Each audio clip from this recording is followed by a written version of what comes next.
இன்னைக்கு என்னோட டே எவ்வளோ ப்ளசண்ட்டாக அமைதியாக ஸ்டார்ட் ஆச்சு தெரியுமா? மார்னிங் வாக்கிங் போனோம். ரொம்ப நாள் கழிச்சு கிடையாது, ரொம்ப மாதம் கழிச்சு. ஸோ அபார்ட்மெண்ட்டோட பேக் சைட் நான் வாக்கிங் போயிட்டுருக்கும்போது இந்த எம்டி லேண்டாக தான் இருந்துச்சு. இப்போ பார்த்தா நிறைய கொடியெலாம் போட்டிருந்தாங்க. பக்கத்தில் போய் பார்த்தா க்ரீன் கலரில் சின்ன சின்ன உருண்டையாக இருந்துச்சு. கடைசியில் நான் மிளகுன்னு நினச்சேன். ஆனால் அடுத்த லேண்டில் பார்த்தா அந்த க்ரீன் கலர் கிரேப்ஸ் வந்து அழகாக க்ரோத்தாக இருந்துச்சு. நான் நெக்ஸ்ட் டைம் போகும்போது அதை வீடியோ எடுத்து போடுறேன். எனக்கு டைம் இல்லை, ஆல்ரெடி வெயில் வந்துருச்சு. ஸோ சீக்கிரமாக வாக்கிங் போயிட்டு ரிட்டன் வரணும்னு சொல்லிட்டு ஒரு 2 கிலோமீட்டர் கிட்ட போயிட்டு ரிட்டர்ன் வந்துட்டோம். வரும்போது இப்போ பெங்களூரில் அந்த ரோட் சைடில் இருக்க அந்த மரம் எல்லாத்துலேயுமே அழகாக கலர் கலராக பூ பூக்க ஆரம்பிச்சிச்சு. ஒரு பிங்க் அண்ட் ஒயிட்டில் பார்க்கவே அழகாக இருந்துச்சு. அதுக்கப்புறம் வீட்டுக்கு வந்தாச்சு. நேற்றுக்கு நைட்டே நான் வந்து வெள்ளை மொச்சை அதுக்கப்புறம் பச்சை பட்டாணி வந்து ஊற போட்டு வச்சுருந்தேன். எல்லாத்துக்குமே ஒரு கிரேவிங்ஸ் என்ன அப்படின்னா நைட்டே சொல்லிட்டு தான் படுத்தேன். லெமன் ரைஸ் அதுக்கப்புறம் இந்த மொச்சை மசாலா வந்து நாளைக்கு மார்னிங் பிரேக்ஃபாஸ்ட்கே பண்ணிடணும்னு சொல்லிட்டு ஸோ ஒரு 5 லெமன் எடுத்து கட் பண்ணி நான் லெமனுக்கு அதை பேஸ்ட் ரெடி பண்ணிகிட்டு இருந்தேன். இன்றைக்கி வந்து கடலைப்பருப்பு வந்து நான் சேர்க்காமல் ஃபுல்லாமே நிலக்கடலை பருப்பை வந்து அதை வறுத்துட்டு தோலை எடுத்துகிட்டு அதில் தான் இன்றைக்கி நான் பேஸ்ட் ரெடி பண்ணேன். எப்போவுமே நல்லெண்ணெய் ஊற்றி நம்ம புளி சாதமோ லெமன் சாதமோ செய்யும் போது அந்த டேஸ்ட் வந்து செம்ம ஒரு நல்ல அரோமா கொடுக்கும், வாசனை. ஸோ லெமன் பேஸ்ட் வந்து ரெடி ஆகிடுச்சு.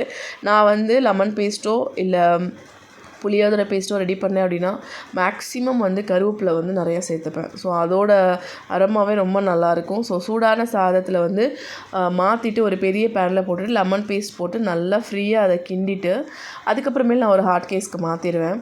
ஸோ இது கூட வந்து தேங்காய் துவையல் வந்து ரொம்ப சூப்பராக இருக்கும். ஸோ இந்த 3யுமே வச்சு இன்றைக்கி வந்து சாப்பிட்டாச்சு. அதுக்கப்புறம் ஒரு 11:30 போல் வந்து கொஞ்சமாக ஒரு 2 ஆரஞ்சு எடுத்து ஜூஸ் போட்டு சுகர் இல்லாமல் நல்லா ஃபில்ட்ரு பண்ணி குடித்தாச்சு. இன்றைக்கி வந்து என்னோடய பையனுக்கு வந்து ரிசல்ட்டு. நான்லாம் ஸ்கூல் படிக்கும் போது 10th 12th தான் ரிசல்ட்டு வந்து நினச்சி பயந்துட்டுருப்போம். இன்றைக்கி காலையில் வரைக்கும் சேட்டை பண்ணிகிட்டு இருந்தான். ஸ்கூலுக்கு ரிசல்ட்டுக்கு போகும்போது அவனுக்கு அவ்வளோ பயம் இருந்துச்சு மூஞ்சியில். ஸோ சயின்ஸ்லேயும் மேக்ஸ்லேயும் நல்ல மார்க் எடுத்திருந்தான். மற்ற எல்லாத்துலேயும் கொஞ்சம் மார்க் கம்மியாக தான் எடுத்திருந்தான். ஸோ நெக்ஸ்ட் அகாடமிக்குரிய ஃபீஸும் டீட்டெயில்ஸும் கொடுத்தாங்க. வாங்கிட்டு நாங்கள் வீட்டுக்கு வந்துட்டோம். வீட்டுக்கு வந்ததுக்கப்புறம் வேகமாக வந்தேன் நான். ஸோ லன்ச் வந்து ப்ரிப்பேர் பண்ணணும், அவங்கள டியூட்டிக்கு அனுப்பணும்னு சொல்லிட்டு பார்த்தா அம்மாவே உருளைக்கிழங்கு நல்லா வேக வச்சு அதில் பெப்பர் அதுக்கப்புறம் சில்லி பவுடர் போட்டு சூப்பராக செஞ்சுருந்தாங்க.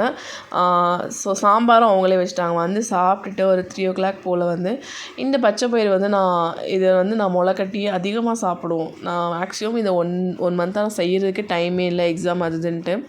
ஸோ இன்றைக்கி ஊற போட்டுட்டு அது 2 நாள் விட்டோன்னா அதை நம்ம யூஸ் பண்ணிக்கலாம் முளைக்கட்டி. ஸோ அதை ஒரு டைம் வாஷ் பண்ணிவிட்டு அந்த பயிரை வந்து நான் ரெடி பண்ணி எடுத்து வச்சுட்டேன்.